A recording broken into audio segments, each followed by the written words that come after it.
tayo ngayon sa Roca branch ng Apple Tech Repairs. Bali, anong nangyari po dito? 58% siya kagabi. So, chinarge ko.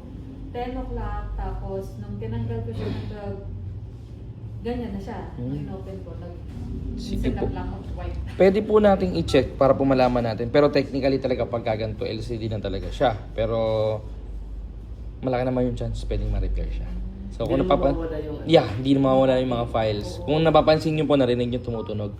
Kasi natatouch pa din siya. Okay na ano ko. Kahit nga po, yes, kahit po tawagan pwede rin po. Sige po. Ano usually naging problem po?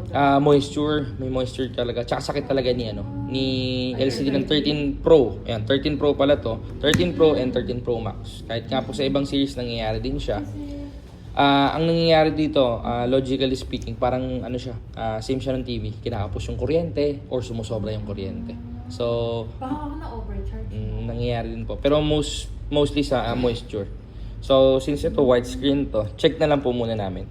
Tingnan na lang natin. Pero, right after kung baklasin, mag-test din ako ng LCD just para may peace of mind kaya na talagang, yun talaga, related yung sira. Hindi siya sa motherboard. Sige po, i-baklasin ko na po siya. Wala na noon, hindi ko na na-repair. Ito, all goods na siya. Medyo matagal lang talagang gawin, pero all goods. Ano po yung battery niyo? Ganyan na po siya kalambot. Oo nga, yung tagal na eh. Yan. So, papalitan natin siya. Let's go.